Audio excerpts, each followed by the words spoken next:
শহরের একটি শান্ত গলিতে বাস করত ভোলা, একটি বিশ্বস্ত কিন্তু সামান্য ভীতু কুকুর, এবং মিউ মিউ, একটি অহংকারী ও নির্ভীক বিড়াল।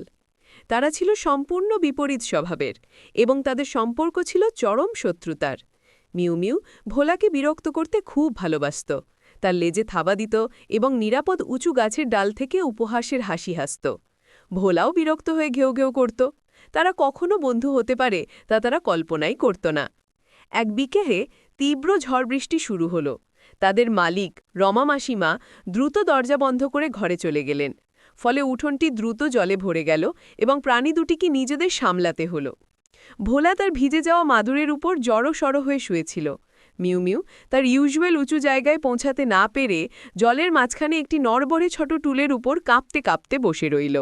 তাদের অতীতের বৈরিতা সত্ত্বেও ভোলা মিউ মিউয়ের চোখে সত্যিকারের ভয় দেখতে পেল এবং তার সব রাগ ভুলে গেল। সে টুলের কাছে গিয়ে আলতো করে নিজের শরীর দিয়ে মিউ মিউকে ঠেলে একটি পুরনো কাঠের টেবিলের নিচে তুলনামূলক শুকনো ও নিরাপদ জায়গায় নিয়ে গেল।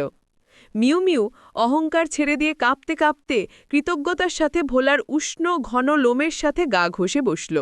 কুকুরটি তার বিশাল শরীর ব্যবহার করে বিড়ালটিকে ঠান্ডা ও বৃষ্টি থেকে রক্ষা করল। তারা দুজনেই সেই রাতটি একসঙ্গে কাটাল। তাদের এই সহায়তা ও বিপন্নতা তাদের মধ্যে এক অপ্রত্যাশিত বন্ধন তৈরি করল। পরের দিন সকালে রমা মাসিমা তাদের দেখতে পেলেন। দুজনেই গভীর ঘুমে মগ্ন।